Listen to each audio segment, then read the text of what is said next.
안녕하세요. 존경하는 강준민 목사님, 그리고 사랑하는 여러 성도 여러분, 그동안 평안하셨습니까? 새생명 비전교회 창립기념 선교 컨퍼런스를 축하드리며 이 귀한 자리에 불러주신 하나님께 감사드립니다. 코로나 사태로 인해서 멀리서 이렇게 말씀을 전하게 되었습니다.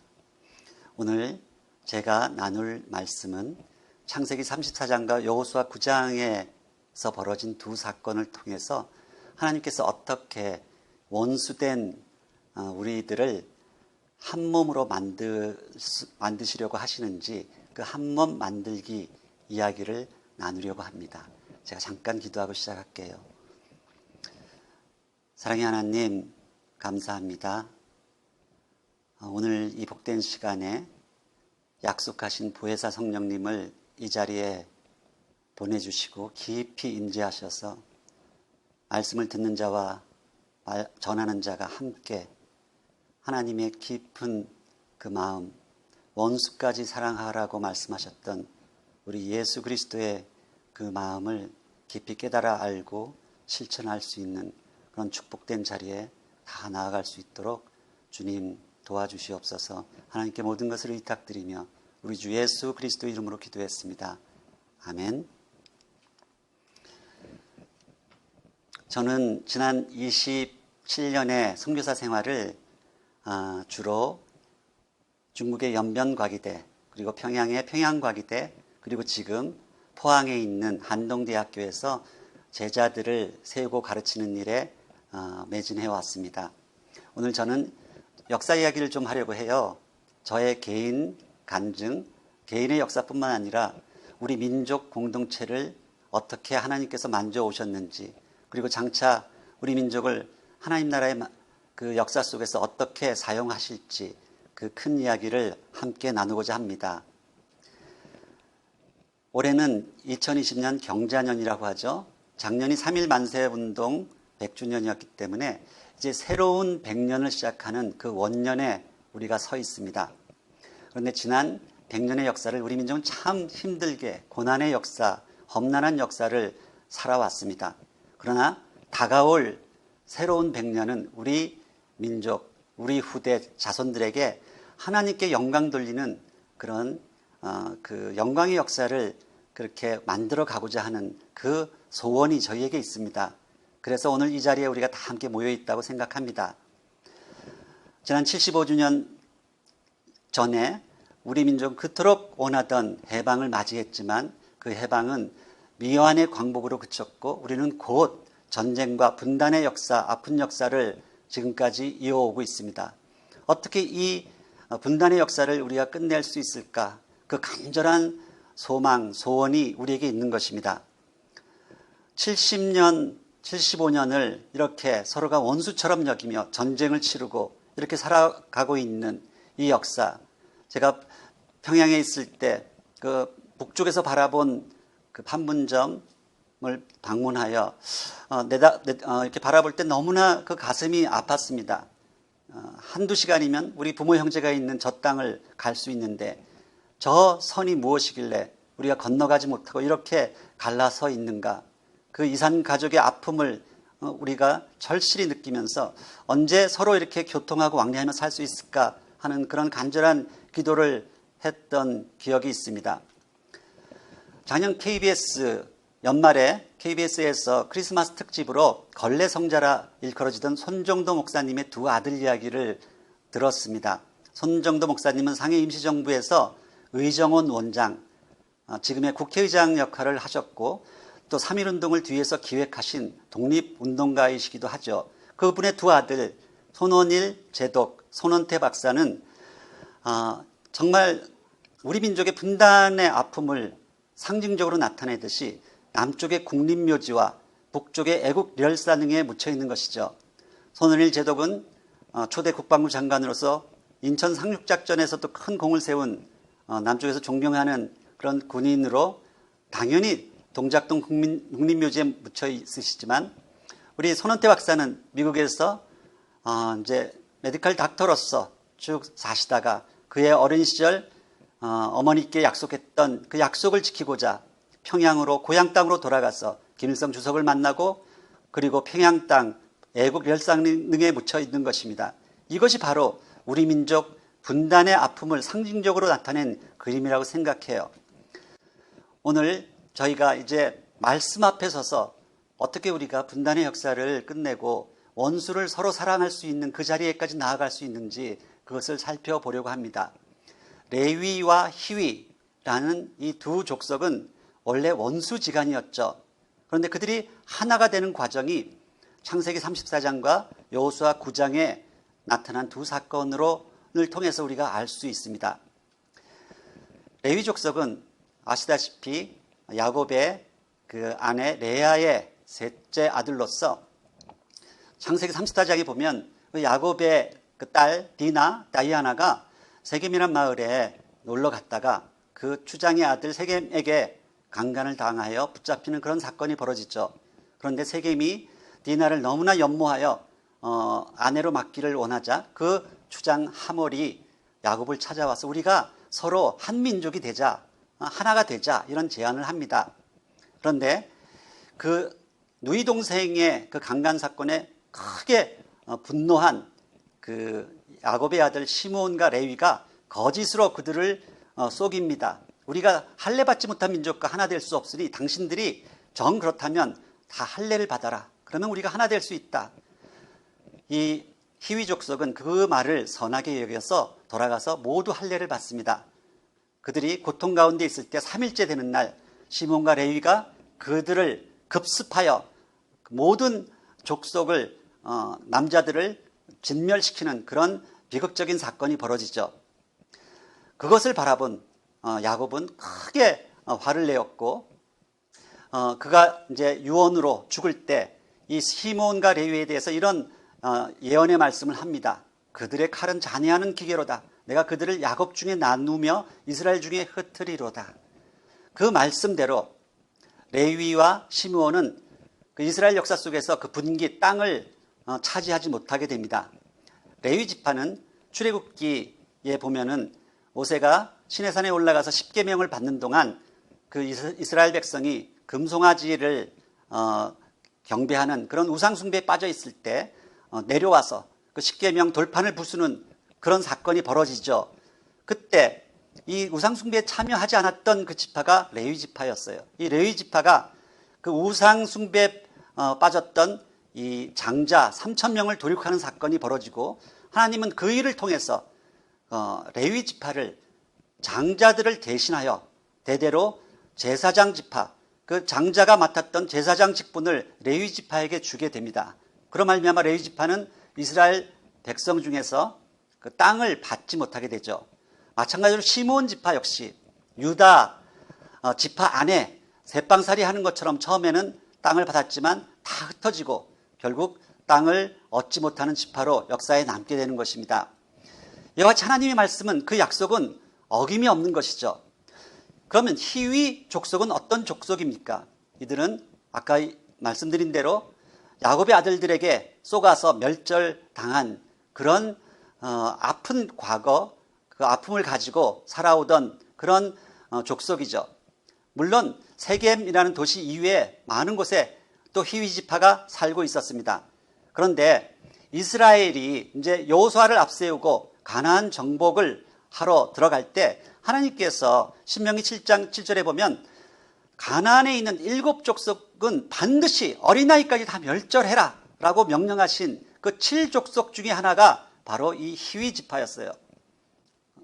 그래서 이들은 멸망당하기로 예정되어 있던 블레셋 족속, 가나안 족속, 기르기스 족속, 브리스 족속 이런 7족속 중에 하나였는데 이 여리고성이 무너지고 아이성이 점령당한 그 소식을 듣고 이들이 겁을 먹고 꾀를 냅니다. 그래서 먼 지방에서 찾아온 것처럼 가죽부대, 낡은 가죽부대와 곰팡이 나는 떡을 가지고 그들에게 나타나서 우리는 멀리서 온 사람들인데 우리를 당신들에게 받아달라. 우리가 화친하기를 원한다. 이렇게 이제 제안을 하는 것입니다. 하나님은 절대로 피 흘리기와 전쟁을 좋아하시는 하나님이 아니세요. 그런데 이 가나안 7족속은 그걸 남겨두면 반드시 이스라엘 족속이 들어가서 그들과 섞여 사는 동안 또다시 그들의 우상 숭배에 빠지게 될 것을 너무나 잘 알고 있었기 때문에 멸절하라고 하신 것이지, 멀리 있는 그런 족속들에게는 반드시 화친하라고 말씀하셨거든요. 그래서 여호수아와 그 족장들이 그 히위 족속의 꾀에 넘어가서 그들을 받아줍니다. 그리고 3일 만에 그들이 쏘았다는 것을 알게 돼요. 그러나 이미 한 번 약속을 했기 때문에 그들을 죽일 수가 없어서 이 히위 족속을 이스라엘 백성 안에서 성전에서 나무 패고 물 깃는 자로 그렇게 삼아서 성전 봉사자로 만들게 되는 것입니다. 이 히위 족속은 나중에 역대상 9장 2절에 보면 그 예루살렘 성전이 무너지고 바빌론 포로가 됐다가 돌아오는 과정에서도 레위인과 더불어서 가장 먼저 돌아와서 스룹바벨 성전을 회복하는 그 일을 끝까지 도왔던 느디님 사람들이기도 합니다. 다시 말해서 이 원수되었던, 서로 쏟고 쏘기는 가운데서 완전히 원수되었던 레위 지파와 히위 족속이 적과의 동침을 시작하는 것이죠. 그것도 하나님의 성전에서 성전을 섬기는 자들로, 성전 봉사자로 하나가 되는 것입니다. 결국 이 사건을 통해서 우리가 깨닫는 것은 하나님께서는 이 원수된 자들을 하나로 만들어서 원유맨, 한 세 사람으로 거듭나게 하시는 하나님이시라는 걸 알게 되고, 인간들은 정말 거짓으로 끝없이 속이고 속지만 그 인간의 거짓을 선으로 바꾸시는 그 하나님의 섭리, 그리고 부지중에 약속이라도 반드시 그 약속을 지키게 하시는, 약속을 지키시는 하나님의 그 마음, 그리고 끝끝내 그들을 한 민족, 에하드암, 한 민족, 한 몸으로 만드시는 하나님의 역사를 알게 되는 것입니다. 이것이 오늘날 저희에게 주신 하나님의 그 마음이요 말씀입니다. 우리 민족의 역사 역시 남과 북이 이 레위와 히위처럼 서로 원수가 돼서 그렇게 살아온 그런 아픈 역사가 있습니다. 그 속에서 우리가 어떻게 한 몸을 이룰 수 있을 것인가, 그것이 우리에게 오늘 던져진 숙제인 것입니다. 이 몸이라는 단어, 히브리 단어 바사르에는 복음이라는 아주 중요한 뜻이 들어있어요. 주의 성령이 내게 임하셨으니 이는 가난한 자에게 복음을 전하게 하시려고. 구약에 나타나는 모든 복음이라는 단어를 찾아보면 바사르, 그것은 우리의 몸을 나타내는 것이죠. 하나님은 우리가 한 몸을 이루기를 원하시는데, 이 에하드 바사르, 하나의 몸이 된다는 것은, 우리가 통일이 된다는 것은 플라토닉 러브처럼 정신적으로만 하나 되는 것이 아니에요. 우리가 살과 살을 맞붙이고 사는 부부처럼 우리가 몸이 하나 되는, 그것을 이룰 때 비로소 하나님이 원하시는 통일, 하나가 되는 것입니다. 우리가 전체라는 한자말을 살펴보면 온전할 전, 몸체자죠. wholebody를 의미하죠. 온전한 몸이라는 뜻입니다. 그러나 이 세상에 온전한 몸이 있나요? 어떤 교회도, 지상의 교회도 온전하지 못해요. 다 그 안에 분쟁이 있고요. 어떤 사람도 그 안에 들여다보면 온갖 바이러스와 그런 박테리아가 우글거리는 다 불완전한 몸이죠. 그러나 온전하신 몸을 가지신 한 분이 계셨어요. 그분이 바로 그리스도시죠. 이 온전하신 그리스도의 몸 안에 우리 모든 열방 민족이 들어오는 것, 그래서 한 몸을 이루는 것, 이것을 가리켜서 교회라고 하는 것입니다. 그 교회가 바로 곧 복음이 되는 것이죠. 그래서 예수님께서도 돌아가시기 직전에 겟세마네에서 마지막으로 간절히 부르짖어 기도하셨던 것이, 우리 모두가 하나님과 성령님과 예수님이 하나 된 것 같이 우리도 하나가 되게 하려고 그분이 십자가를 지셨다, 이렇게 이야기를 하시는 것입니다. 그래서 이 하나됨은 성경 전체의 주제인 동시에 예수님께서 우리에게 마지막으로 남기신 유언적 계명이죠. 가장 큰 계명입니다. 내가 너희를 사랑한 것 같이 서로 사랑하라는 말은, 너희가 그 그리스도의 사랑, 십자가의 사랑 안에서 하나가 되어라, 한 몸을 이루어라, 복음을 완성해라 라는 이 유언이었던 것입니다. 오직 성령이 너희에게 임하시면 너희가 권능을 받고 예루살렘과 온 유대와 사마리아 땅끝까지 이르러 내 증인이 되라고 하시면서 열방 민족을 향해 선교적 사명으로 내보내신 그 뜻은, 우리가 이 세계 선교를 통해서 바로 그리스도의 몸 안에 모든 열방 민족을 끌어들여서 한 몸을 이루라는 이 지상 명령인 것입니다. 성경은 결론적으로 말씀드리면 하나됨을 위한 대하드라마다, 한 몸을 위한 행진곡이다, 이렇게 이야기할 수 있는 것입니다. 여호수아는 흔히 구약의 사도행전이라 불리고 있죠. 구약은 이 구조가 토라, 모세오경, 토라의 말씀, 하나님의 말씀을 이스라엘 백성에게 주신 이후에, 그리고 이제 여호수아서를 통해서 열방, 이방 민족에게 나아가게 하시는 것입니다. 복음서 역시 마찬가지죠. 예수님이 그 공생애 동안에 이스라엘 민족에게 집중하세요. 이스라엘 민족 가운데 제자를 세우신 이후에 이제 성령이 임하시니까 이제 사도행전을 통해서 이제 열방 민족을 향해 나아가는 것입니다.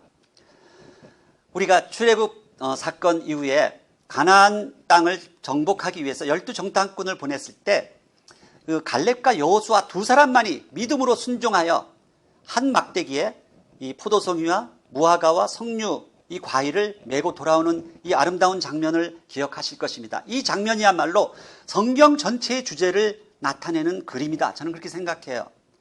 여호수아는 말할 것도 없이 육적인 이스라엘의 장자 지파였던 에브라임 지파의 대표로 갔다면, 이 갈렙은 누구입니까? 영적인 이스라엘의 대표 지파인 유다 지파의 대표였지만, 이 갈렙은 원래는 멸망당하기로 되어 있었던 겐 지파의 사람이에요. 겐 지파의 여분네의 아들 갈렙이 이 유다 지파의 접목이 되어서 유다 지파의 대표가 되었던 것이에요. 이 이스라엘과 이방인의 하나된 연합, 이것이 바로 하나님이 원하시는 그림, 원유맨, 한 세 사람의 그런 그림인 것이죠. 성경의 이야기는 바로 이 이야기를 우리에게 전해주고 있는 것입니다. 원수되었던 레아와 라헬이 하나 되고, 유다와 요셉이 하나 되며, 갈렙과 여호수아가 하나 된 것처럼 그 원수되었던 히위 족속과 레위 지파가 하나 되어 성전을 봉사하는 그 그림, 그리고 그래서 이 포도나무의 접붙임과 무화과나무, 그리고 그 무화과나무의 그루터기, 이방인과 유대인이 어떻게 그 원수되었던 담을 허물고 하나가 될 수 있는가, 이 사건을 단적으로 보여주는 것이 사도행전 10장의 고넬료와 베드로 사건이죠. 그와 같이 성경은 이런 역사적 이스라엘과 영적 이스라엘이 한 몸을 이루는 이 스토리를 향해 달려가고 있습니다. 그런데 그것이 우리 민족의 역사에서도 동일하게 나타났다는 것이죠. 사실은 우리 북한 땅, 평양을 중심으로 한 동양의 예루살렘이라 불리던 북한 땅이 우리 민족의 이 부흥의 근원이요 뿌리가 되었던 곳이죠. 해방 직후에 3,000개가 넘는 교회가 북한 땅에 있었고, 선교사님들은 남쪽에 훨씬 더 많이 포진해 있었지만 이 남쪽 사람들이 완악해서 복음을 받지 않았어요. 그러니까 한 10분의 1밖에 없는 그 교회가 있었는데, 하나님의 섭리 가운데 북쪽에 공산 정권이 들어서고 핍박이 가해지니까 이 북쪽에서 내려온 많은 그런 믿는 자들이 남쪽에 내려와서 교회를 세우고 경제를 발전시키고 하면서 오늘날에 정말 큰 영적인 부흥을 남쪽이 경험했지만, 결과 그 근원을 따져 보면은 북쪽이 우리의 역사적 이스라엘, 지금이 역사적 이스라엘 유대인들이 눈이 가려져서 마음이 완악해져서 예수님을 메시아로 인정하지 않는 것처럼 그런 모습으로 지금 잠자고 있는 것이고, 우리 남쪽이 그것을 받은 이방인처럼, 그 복음을 받은 이방인처럼 우리가 지금 살아가고 있는 것입니다. 이 원수된 남과 북이 어떻게 하나가 될 수 있을까? 바로 이 그림이 바로 히위와 레위가 하나 됐던, 갈렙과 여호수아가 하나 됐던 그 감격스러운 장면이었어요. 원수가 손을 맞잡고 악수하고 껴안고 포옹하는 그 장면 앞에서 우리가 얼마나 감격했고, 우리는 정말 이제 그 분단의 역사를 끊어내고 쇠사슬을 끊어내고 하나 될 수 있는가, 통일될 수 있는가, 그 꿈을 꾸었던 것입니다. 그런데 어떻게 됐습니까? 2년이 지나자마자 정말 남북 공동연락사무소가 폭파되는 이 엄청난 비극적인 사건이 벌어지면서 우리의 꿈이 한여름밤의 꿈처럼 산산조각 나는 것을 우리는 목격했던 것입니다. 그날 저는 너무나 화도 나고 잠을 이룰 수 없을 만큼 정말 안타까웠어요. 그런데 그날 북쪽의 통전부 대변인이 그런 적은 적이다, 역시 적은 적이다, 우리가 정말 혹시나 하고 믿어봤는데 적은 적이다 라는 이런 그 멘트를 날리는 것을 보면서 처음에는 화가 났는데 곰곰이 생각하면서 왜 저들이 이런 비상식적인 행동을 했을까 하고 이제 고민하며 생각을 하며 기도를 하기 시작했어요. 그런데 깨닫게 된 것은 결국 우리가 4.27, 9.19 회담에서 약속했던 수많은 약속들을 이 한미 워킹그룹과 이런 우리 남쪽의 여러 가지 남남 갈등의 관계 속에서 그것을 우리가 약속을 깨고 지키지 못했던 것은 우리 쪽이라는 것을 깨닫게 된 것입니다. 그것을 뭔가 기대를 가지고 뭔가 이번에는 민족이 하나 되는 그 역사를 이루어보겠다고 그것을 기다리던 그들이 결국은 그 분노를 참지 못하고 이런 어이없는 사건을 벌인 것이죠. 이것을 우리가 받아들이기 힘들지라도 저는 그 이야기를 들을 때 어떤 생각이 들었냐면 우리 임시정부 시절에 똑같은 비슷한 일들이 있었거든요. 이 남쪽 기업화 중심으로 세워진 상해 임시정부가 있었고 북쪽에 그런 함경도 지방 사람들이 중심으로 세운 연해주 북간도의 대한국민의회라는 이 임시정부가 있었는데 이 둘이서 서로 싸우고 있을 때 그것을 어떻게든지 하나 되게 만들려고 중간에서 중재 역할을 했던 것이 도산 안창호 선생이서요. 그래서 함경도 출신의 그 현순 목사를 그 특사로 보내서 그 당시 이승만 박사와 필적할 만한 민족 지도자로 경쟁하던 리동희 장군, 리동희 선생을 상해로 모셔오는 그런 과정이 있었죠. 그때 약속한 것이 있었어요. 우리가 서로 다 상해 임시정부 대한국민의회를 내려놓고 한성 임시정부에서 발표한 그 내각을 중심으로 해서 다시 뭉치자 이렇게 했는데 이 북도파 사람들이 다 상해 내려가 보니 약속이 깨진 거예요. 이승만 박사를 대통령으로 만들기 위해서 전혀 그 약속을 지키지 않았어요. 그러다 보니까 그때부터 이제 다시 재분열이 일어나고 북도파 사람들이 다시 되돌아가고 하면서 이 분열의 역사가 시작이 됐던 것입니다. 이런 그 아픈 역사를 생각하면서 그때 결국 그 기업파 같은 서북인이었기 때문에 안창호 선생은 이동희 선생하고 호영호지하던 훨씬 더 가까운 사이였거든요. 근데 그걸 어떻게든지 중재를 하려고 기업파 편을 들고 그렇게 했던 손정도 목사님이나 안창호 선생 이 평안도 사람들이 결국은 상해 임시정부에서 다 쫓겨납니다. 기업파 사람들에게서 다 쫓겨날 때 나중에 그 안창호 선생이 너무나 이제 그 상처를 받고 화가 나서 했던 말이 있어요. 이 일제 놈들은 우리의 30년 원수로 돼. 저 기업파 놈들은 우리의 조선 500년 원수로다. 이 말을 남겼던 것이거든요. 그것이 생각이 났어요. 정말 우리가 이것은 이 남북 사이에서 오랜 역사 속에서 서로 신뢰하지 못하고 서로 미워하던 그 원수 마귀가 우리에게 쳐놓은 그런 분노의 역사가 그 안에 감춰져 있다는 것이죠.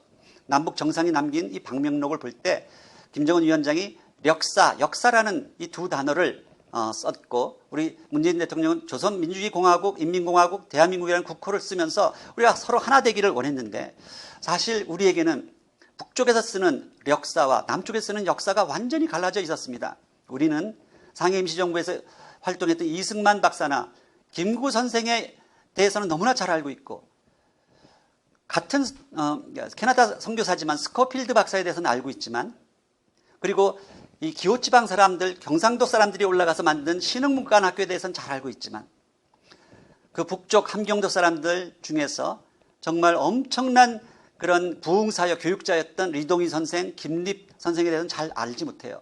함경도에서 가장 큰 영향력을 미쳤던 그리어슨 선교사에 대해서는 알지 못합니다.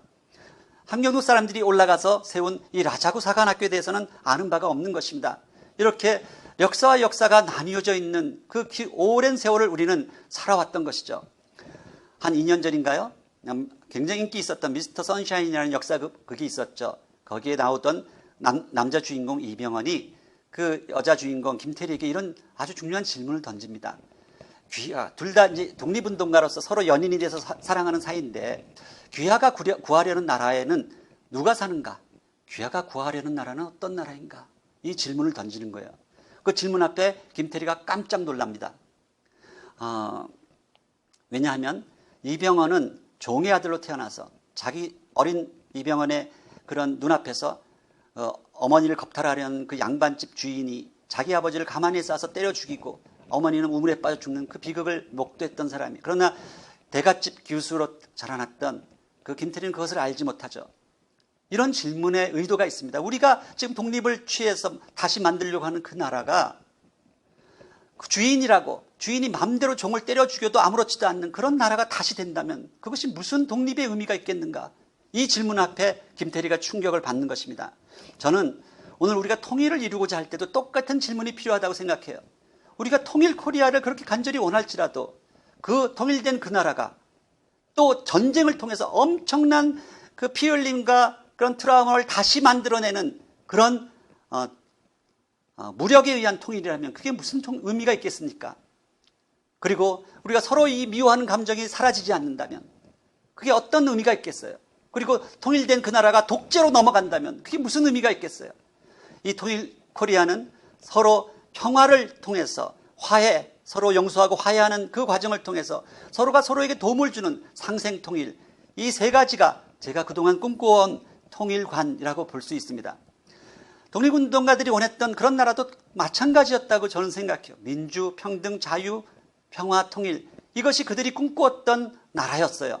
그것을 임시정부의 그 10대 헌장을 보면 알 수 있는 것이 대한민국이라는 국호가 나오죠. 그들은 민주적인 나라, 민주공화제를 원했어요. 그리고 그들은 평등한 나라를 원했고 자유로운 나라를 원했고 평화로운 세계 인류의 평화에 기여하는 그런 나라를 세우기를 원했던 것입니다. 그리고 마지막으로 그들이 그 오랜 원수지간이었지만 서북인들과 기호인들이 서로 만나서 통합정부를 그렇게 만들고자 그 안창호 선생이 그렇게 애를 썼던 것입니다. 근데 그런 것들이 다 무너져 버린 것입니다. 그리고 오늘날 우리의 모습은 우리 남쪽 그 사회를 보면 정말 어떻게 이렇게 원수처럼 갈라져서 양극화되어 있을까? 특히 기독교가 그 양극화의 중심에 있는데 세상 사람들이 바라볼 때는 이해가 안 가는 거예요. 한국의 기독교는 한쪽에서는 너무나 극우적인 모습을 나타내고 있고 또 역사적으로 보면 어떤 기독교인들은 민주화운동, 통일운동의 모든 것을 내던지기도 했던 이런 두 가지, 한 뿌리에서 어떻게 두 가지 열매가 나왔을까? 이렇게 여겨지는 그 기독교의 두 얼굴이 있는 것입니다. 이 근원을 좀 우리가 이해할 때 통일로 가는 한 걸음을 내디딜 수 있다고 생각해요. 원래 조선조 500년 동안 이 서북인들이 워낙 머리가 좋아서 과거 급제율이 더 높았지만 이 흔히 당상관이라고 하는 정삼품 이상, 지금의 장차관급에 등용된 예가 없어요. 그만큼 그들은 멸시를 받았고 거기는 유배지였고 그래서 수많은 반란이 일어났죠. 그런 차별과 멸시 속에서 분노에 쌓여있던 그것이 이 지금도 북한 사람들의 마음에 그런 사회심리학적으로 그런 분노가 있는 거예요. 저들이 또 약속을 안 지켜. 저들이 우리를 무시해. 그런 것들을 우리가 이해할 때 그들과 한 걸음 더 나가서 연합할 수 있는 것입니다. 그러던 이 서북인들에게 구한말에 나타났던 두 가지 외래 사상이 기독교와 공산주의예요. 근데 이 두 사상이 갖고 있는 공통점이 서로 만민 평등을 주장했던 것이죠. 그래서 이것을 서북인들이 훨씬 더 빨리 받아들였고 그래서 서북인들 중에 기독교인들이 훨씬 많았고 공산주의자들이 많았던 것이죠. 그런데 또 하나의 큰 분리가 일어났던 것이 일산늑약 이후에 이토 히로부미가 선교사들을 모아놓고 일체 사회운동, 정치운동을 금하게 됩니다. 그때 이 선교지 분할 정책이라는 게 있었는데 미국 선교사들이 차지했던 이 평안도 지역, 황해도 그리고 남쪽에 있는 대부분의 지역들이 미일 동맹으로 인해서 미국 선교사들은 그것을 받아들일 수밖에 없었어요. 그래서 정말 이제 교회 안에서 조용히 개인적인 구원, 내면적인 구원만을 전할 수밖에 없었다면 캐나다 선교사들이 분할받았던 이 함경도 지역 그리고 용정에 있는 북간도 연해주 이 지역은 굉장히 사회주의적인 복음, 사회복음을 같이 전하면서 3.1운동 때까지 함께 3.1운동을 했던 그런 역사를 우리는 갖고 있는 것입니다.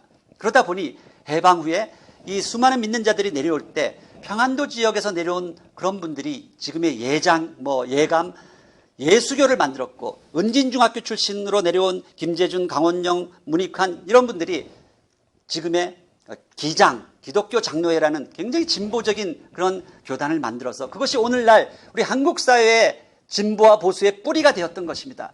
그렇다면 오늘 이 진보 보수의 이런 싸움에는 우리 기독교가 큰 책임이 있는 것이에요. 일제를 통과하면서 서로 나뉘어졌던 이 복음, 어떻게 예수와 그리스도가 나뉘어집니까? 우리의 복음의 중심이 오직 예수가 아니라 오직 예수 그리스도가 되어야 되는데 한쪽은 예수를 한쪽은 그리스도를 붙들고 있는 이 안타까운 이 현실을 우리는 직시하고 정말 회개하고 우리 한국 사회에 우리가 이런 부정적인 것들을 나타낸 그 모든 것에는 이와 같은 분리의 영이 있다는 것을 우리가 정말 참회하고 이번 기회에 하나가 되는 그 모습을 보여야 하는 것이죠. 그것을 단적으로 드러내는 것이 이 적대감의 척도예요. 북한 사람들이 그 비자 피를 받을 때 미국인들에게는 160불을 받는데 캐나다 사람들에게는 51불을 받아요. 거의 러시아 사람하고 비슷한 그 값을 받는 것은 그들이 캐나다인들이 얼마나 자기들을 많이 도왔는가를 알고 있기 때문입니다. 이런 것들을 우리가 역사적으로 이해를 해야 됩니다. 그런데 우리가 참 어떻게 우리가 하나 될 수 있을까 생각할 때 지난 6.25 기념식장에서 문재인 대통령이 나와서 남북 상생 서로 사이 좋은 이웃을 만들어 가자고 하면서 그 기념식 중에 이제 6.25 노래를 부르잖아요. 근데 우리 잘 아시다시피 조국을 원수들이 짓밟아 오던 날 이 노래를 부르고 있는 것이에요. 저는 그 모습을 보면서 너무 가슴이 아팠어요. 이것은 일종의 블랙 코미디 아닙니까? 사이좋은 이웃이 되자 상생을 하자 하면서 여전히 원수를 지금 정죄하고 있어요. 물론 70년 전에는 그 말이 맞았습니다. 우리는 공격을 받았고 많은 피 흘림이 있었고 원수로 생각하던 그 오랜 세월이 있었지만 이제는 그 세월을 이제는 역사의 뒤로 돌려야 됩니다. 우리 후대들에게까지 그 원수의 그런 모습으로 살게 할 수는 없잖아요. 로미오와 줄리엣도 한 세대가 흘러가고 나면 서로 사랑하게 되는데 우리는 지금 3대가 흘러갔는데 아직도 이 노래를 부르고 있으니 어찌 하자는 말씀이에요. 그래서 저는 이 한국 전쟁의 재평가가 반드시 필요하다. 그것을 통해서 그것이 없이는 한반도 평화가 없다고 생각해요. 우리가 한국 전쟁이 정말 북한이 침략해서 일어난 전쟁인 것은 분명하지만 그 뒤에는 이 전쟁을 만들어낸 그런 미소 강대국들의 그런 계획들이 다 있었던 것이거든요. 우리 한반도를 희생양으로 삼아서 전 세계 경제를 돌아가게 했던 그 희생양이 되었는데 이제는 우리가 이만큼 올라섰으니 이제 세계적인 그런 강국으로 올라섰으니 이제는 그 역사를 다시 뒤돌아보고 재평가할 때가 왔다는 것입니다. 하나님은 우리를 막힌 담을 허무시고 둘로 하나를 만드사 평화, 영원한 샬롬을 이루기를 원하시는 그 하나님이에요. 근데 우리가 어떻게 그 이웃을 사랑할 수 있습니까? 아니 이웃은커녕 원수를 사랑하라고 하시는데 어떻게 우리가 원수를 사랑할 수 있어요? 그것을 만들어가는 게 우리 크리스찬의 책임 아니겠습니까? 저는 그것을 우리가 삶을 통해서 우리의 생각을 통해서 우리의 비전을 통해서 어떻게 나누어 왔는지 그 결론을 이야기하고자 합니다. 정말 예수님이 성육신 하셔서 우리에게 찾아오셨듯이 저희 가족이 원수된 그 우리 형제들을 위해서 삶으로 부딪히기 위하여 이 완행열차를 타고 평양으로 들어가서 우리 고3짜리 둘째 문영이 막내딸 하나를 데리고 들어가서 함께 통일가족으로 살았었어요. 그런 동안에 이 통일의 딸 하나가 정말 많은 고생을 했죠. 그리고 우리 둘째 문영이는 북한 평양가기대들하고 함께 어울려서 그렇게 어깨동무를 하고 지냈던 것이고 그 아이들을 정말 원수의 자녀, 요셉이 원수의 그런 자녀들을 먹였던 것처럼 그 학생들을 열심히 먹이고 그들을 가르치고 하는 동안에 이 평양가기대 사역을 했습니다. 근데 때가 되니까 하나님께서 저희 가족을 다시 한동으로 부르셨어요. 그래서 한동대학에서 이제 정말 인생의 마지막 이 큰 비전을 가지고 역사를 시작을 했는데 그것이 경상북도에서 저를 찾아오셔서 이 한동의 포럼이라는 걸 만들게 되었는데 이것을 이제 국제적인 포럼으로 만들기 위해서 원이스트 포럼, 유라시아 원이스트 시 포럼이라는 사단법인을 최근에 만들었습니다. 그래서 이 동해가 우리의 동해가 하나의 동해인데 이것이 우리 민족의 동해가 아니고 유라시아 대륙 전체의 동해가 되게 하자는 것이죠. 그런 비전을 가지고 정말 이 대륙 세력인 북측 그리고 해양 세력인 남측이 거기서 우리가 분단 상태에서 끝없이 이용만 당하는 것이 아니라 마치 지중해를 이제 평정했던 이탈리아처럼 우리가 서로 남과 북이 연합하여 반도 세력으로서 유라시아 대륙을 향해 나아갈 때 우리 해외 동포와 함께 나아가자는 것이죠. 그래서 우리가 이제 포스트 코로나 시대에는 정말 새로운 신개념이 필요한데 이것은 제가 지난 한 학기 동안 쓴 이제 컬럼들의 제목들입니다. 이미 편지에 보내드렸으니까 한번 찾아가 보시고요. 지금 이 코로나 시대 이후에는 새로운 완전히 다른 문명사적인 변화가 저희에게 찾아오고 있습니다. 그래서 선교도 전혀 다른 패러다임으로 이제 들어가야 되는데 이것을 위기로 생각하지 않고 기회로 만들 수 있다는 것이죠. 우리가 흔히 이야기하는 뉴딜 정책, 지금 우리 한국 정부는 세계적으로 다 그린 뉴딜, 디지털 뉴딜을 이야기하지만 저희는 분단 상태에 놓인 국가이기 때문에 반드시 한반도 뉴딜이 함께 추가되어야지만 우리가 성공할 수 있다. 저는 그렇게 생각해요.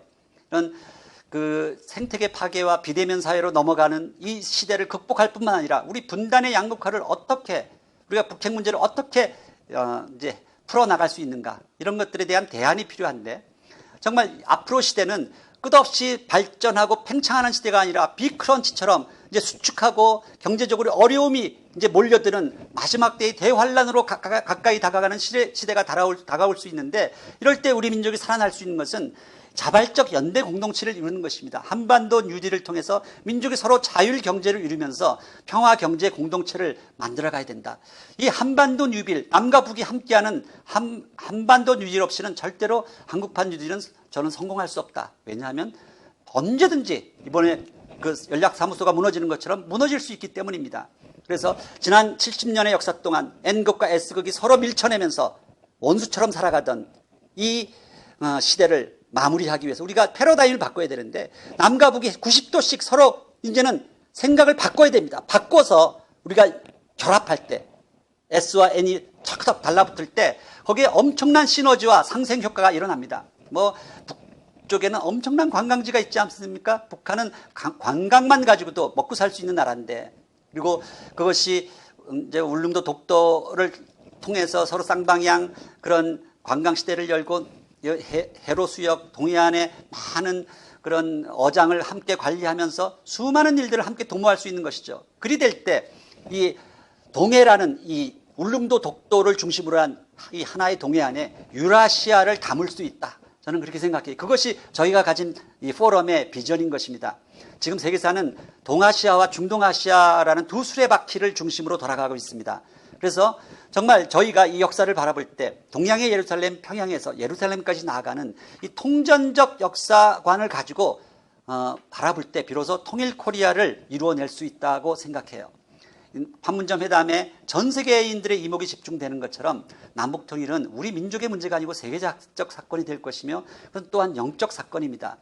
그 통일이 일어나면 그 남북을 잇는 그런 엄청난 철길과 물길이 일어나면서 물류 유통이 시작되는데, 이것은 경제적 물류를 넘어서서 영적인 물류가 될 것이며, 정말 우리 민족이 마지막 때 이 복음의 화살을 쏘는 민족, 남한은 든든한 활대가 되어주고 북한에 감추어진 수많은 지하교회 성도들과 우리 이제 장차 변화될 우리 북한의 복음의 화살들이 모슬렘권과 이스라엘 향해 날아갈 때 이 우리 해외 동포들이 활시위를 함께 담겨주는, 그것이 하나님이 저에게 평양가기대를 처음 세울 때 주셨던 그 비전이기도 합니다. 이제 말씀으로 다시 마무리를 짓습니다. 오늘 주셨던 이 말씀, 한 몸을 이루라는 이 계명이죠. 새 계명을 너희에게 주노니 서로 사랑하라. 내가 너희를 사랑한 것 같이 서로 사랑하라. 너희가 서로 사랑하면 이로써 모든 사람이 너희가 내 제자인 줄 알리라. 원수를 뛰어넘어서 사랑하는 이 사랑, 원수를 갚지 말며 동포를 원망하지 말며 내 이웃 사랑하기를 내 자신과 같이 사랑하라. 나는 여호와니라. 이것이 우리 주 예수 그리스도와 아버지 하나님의 말씀이요 마음입니다. 이것을 우리가 가슴에 품고 오늘 이 말씀 앞에서 겸손히 서며 그동안 원수로 여겼던 이 북한에 있는 우리 형제들, 우리 학생들, 그들을 정말 품고 사랑할 수 있는 그런 새생명 비전교회 모든 성도님들 다 되실 수 있기를 간절히 소원하고 바랍니다. 기도하시겠습니다. 사랑의 하나님, 감사합니다. 오늘 주신 이 말씀처럼 레위 지파와 히위 족속이 서로 원수되었지만 하나님의 섭리 가운데 성전을 섬기는 봉사자로 함께 한 몸을 이루었던 것처럼 우리 민족의 역사 속에도 그와 같은 놀라운 감동의 감격의 역사가 있을 수 있도록 이 남쪽과 북한 그리고 해외 동포들, 저희들을, 우리 민족을 하나 되게 하는 그런 역사를 주님께서 허락하여 주시옵소서.